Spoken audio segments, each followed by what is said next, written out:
अभिवादन स्वीकार करें। मैं हूं नरेंद्र पांडे। बात हरियाणा विधानसभा की करेंगे, जहां भारतीय जनता पार्टी तीसरी बार सरकार बनाने जा रही है। भाजपा को जनता ने पूर्ण बहुमत दे दिया। प्रदेश में तीसरी बार भाजपा की सरकार बनने जा रही है। आशा तो नहीं थी, क्योंकि 10 साल की सत्ता विरोधी लहर के बाद कांग्रेस के वापसी की कयास लगाए जा रहे थे। वहीं एग्जिट पोल में भी कांग्रेस को ही राज्य में सरकार बनाते हुए दिखाया जा रहा था। हालांकि सभी अनुमानों को धता बताते हुए बीजेपी ने चुनाव में शानदार प्रदर्शन किया और बहुमत हासिल कर लिया।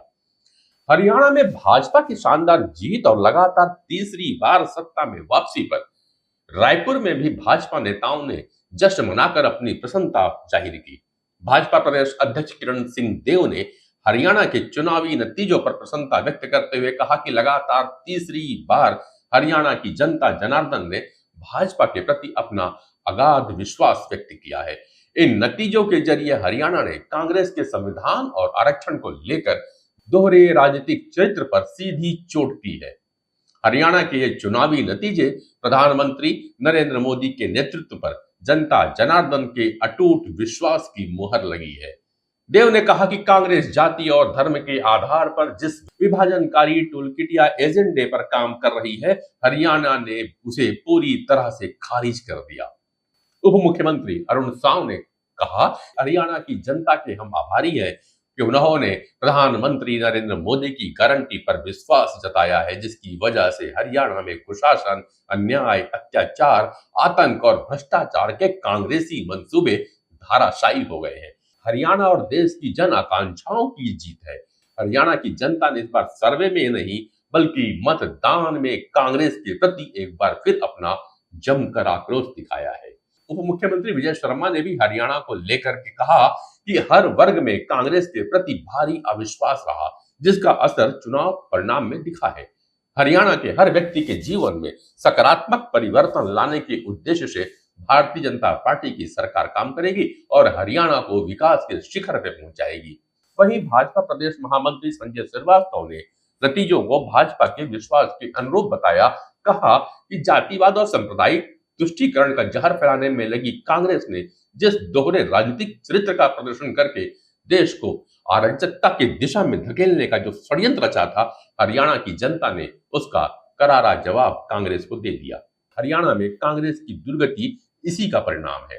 वैसे एक बात गौर करने की है, इस बार की जो जीत है भारतीय जनता पार्टी की, वह भाजपा के लिए ऐतिहासिक रही है, क्योंकि 2014 में जहां भारतीय जनता पार्टी को 47 सीट मिली थी, वहीं 10 साल बाद 2024 में 48 सीटें आई हैं, जबकि एंटी इनकम्बेंसी की बहुत सारी बातें कही जा रही थी। भारतीय जनता पार्टी की इस जीत में जाति समीकरण भी काफी चला है। कई कारण बताए जाते हैं भाजपा की इस जीत के पीछे। तो उसमें सबसे ज्यादा इस बात पे जोर दिया जा रहा है कि भारतीय जनता पार्टी ने नॉन जाट वोट को एकजुट किया, जबकि जाट वोटर्स कांग्रेस की तरफ रहे। लेकिन यदि आंकड़ों को देखा जाए तो भाजपा को जाट वोटों ने पूरी तरह से नकारा नहीं। कई जाट बहुल क्षेत्र में भाजपा को अच्छी जीत मिली है। इस जीत के पीछे हरियाणा में बीजेपी के नवनियुक्त मुख्यमंत्री नायब सिंह सैनी की मेहनत और प्रचार को भी बताया जा रहा है। कहा जा रहा है कि चुनाव से ठीक पहले बीजेपी ने सैनी पर दांव खेलकर एक सही चाल चली थी। लोकसभा चुनावों से ठीक 2 महीना पहले और हरियाणा विधानसभा चुनावों से करीब 6 महीना पहले भाजपा ने हरियाणा के मुख्यमंत्री मनोहर लाल खट्टर की जगह नायब सिंह सैनी को नियुक्त कर दिया। हालांकि लोकसभा चुनाव में बीजेपी बेहतर प्रदर्शन नहीं कर पाई थी और केवल 5 सीट ही हासिल कर पाई थी, लेकिन तब इसके पीछे की वजह 10 सालों की सत्ता विरोधी लहर को माना जा रहा था।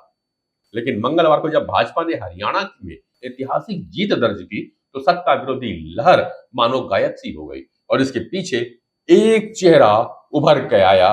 उसका नाम है नायब सिंह सैनी। चुनावी नतीजों से साफ है कि राहुल गांधी का जलवा हरियाणा में कुछ चला नहीं। राहुल जिस जवान, किसान, संविधान और आरक्षण की बात कर रहे थे, वो दूर दूर तक कहीं नजर नहीं आया। इस प्रदर्शन पर सबसे बड़ा बयान शिवसेना उद्धव ठाकरे गुट की राज्यसभा सांसद प्रियंका चतुर्वेदी का आया, जिन्होंने कहा कि बीजेपी को इस जीत के लिए वे बधाई देती हैं। 10 साल तक सत्ता में रहने के बाद एंटी इनकम्बेंसी का ना होना इस बात की तरफ इशारा कर रहा है कि कहीं ना कहीं वो लोगों के असंतोष को कम करने में कामयाब हो गए। वहीं कांग्रेस को यह सोचना होगा कि कमी कहां रह गई। यहां एक सवाल यह भी है कि जहां जहां कांग्रेस की सीधी लड़ाई है, वहां कांग्रेस क्यों हार जा रही है। इस विषय पे सोचना होगा कि किस तरह से गठबंधन को और पुख्ता किया जा सकता है। जाहिर सी बात है कि वो किसी दल का नाम नहीं ले रही थी, लेकिन इशारों इशारों में बहुत कुछ स्पष्ट कर दिया कि इतनी एंटी इनकम्बेंसी के बावजूद भी भारतीय जनता पार्टी अगर सरकार बना रही है, तो मैं सबसे पहले भारतीय जनता पार्टी को बधाई देना चाहूंगी कि उन्होंने ये कैंपेन अच्छे से लड़ा, जनता का विश्वास जीता हरियाणा में। डिस्पाइट एंगर वोट भी उन्हीं को गए, यानी विश्वास बनाए रखा कि बीजेपी में विश्वास बनाए रखा है। और कहीं ना कहीं कांग्रेस पार्टी को भी अपनी रणनीति देखनी पड़ेगी कि जैसे डायरेक्ट फाइट होती है बीजेपी के साथ, कांग्रेस कहीं ना कहीं कमज़ोर पड़ जाती है। तो क्यों है रीवर्क द एंटायर अलायंस, ऐसा कोई मैं मानती हूँ कि अभी नतीजे जब आएंगे तो फाइनली पता चलेगा।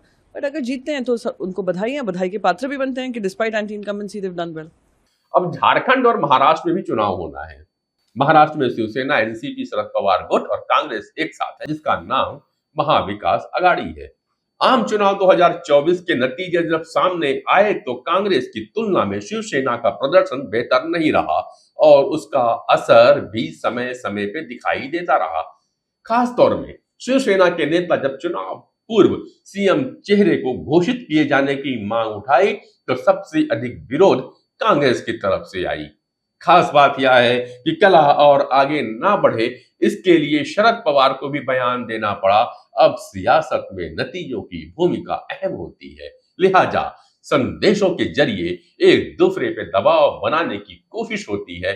सियासत पर नजर रखने वाले तो कहते हैं कि अगर आप राजनीतिक तौर पर अधिक ताकतवर हैं तो निश्चित तौर पर आपकी बात में दम होता है। जिस तरह से हरियाणा को मोदी सरकार के लिए लिटमस टेस्ट मानती थी, अब स्पष्ट है कि उसकी कमजोरी सामने आ रही है। लिहाजा महाराष्ट्र और झारखंड में निश्चित तौर पे सहयोगी दबाव तो बनाएंगे। इन सबके बीच आपके संयोजक अरविंद केजरीवाल ने भी कह डाला, अति आत्मविश्वास सही नहीं होता, हम तो सिर्फ 9 सीट ही मांग रहे थे। इसके जरिए आप सियासी संदेश को समझ सकते हैं। अब अगले वर्ष में दिल्ली में भी चुनाव होना है। राजनीति की ये रस्साकसी बहुत ही आनंद देने वाली होगी। फिलहाल आप इंतजार करिए मेरे नए वीडियो का, और अगर चैनल को सब्सक्राइब नहीं किया है तो प्लीज कर लीजिएगा। वीडियो पसंद आया हो तो लाइक कर दीजिएगा। नमस्कार।